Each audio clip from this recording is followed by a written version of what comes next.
Malgré la ratification précoce par l'Ouganda de la zone de libre-échange continentale africaine, ZLECAf, en 2018, et le lancement de la stratégie nationale de mise en œuvre de la ZLECAf en décembre 2024, les progrès en matière de concrétisation de cet accord en gains commerciaux tangibles sont lents et inégaux. Le commerce intra-africain représente toujours une faible part des exportations totales de l'Ouganda, les exportations de marchandises vers les marchés africains restant largement en deçà du potentiel régional, malgré les réformes nationales et les efforts de facilitation des échanges. Les exportations totales de l'Ouganda ont atteint 7,12 milliards de dollars américains en 2024, mais le commerce transfrontalier, tant formel qu'informel, continue de souffrir d'importants retards et de barrières non tarifaires qui nuisent à la compétitivité.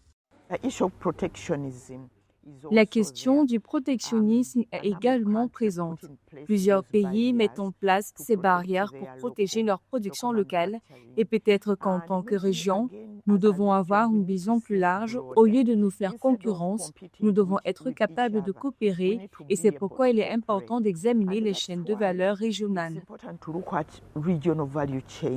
Cet écart reflète les obstacles structurels et institutionnels auxquels les commerçants se heurtent pour accéder aux marchés continentaux, notamment l'incohérence des normes, la longueur des procédures frontalières et l'harmonisation incomplète des principaux protocoles de la ZLECAf, tels que les règles d'origine.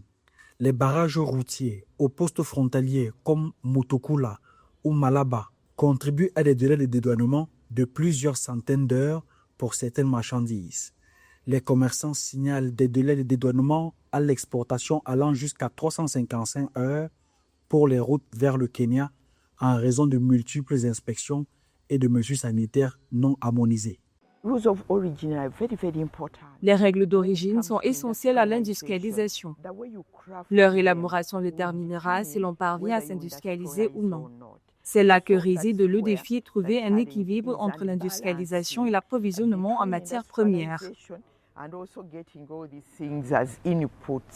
Les efforts déployés par le gouvernement et le secteur privé visent à améliorer la trajectoire de mise en œuvre en Ouganda.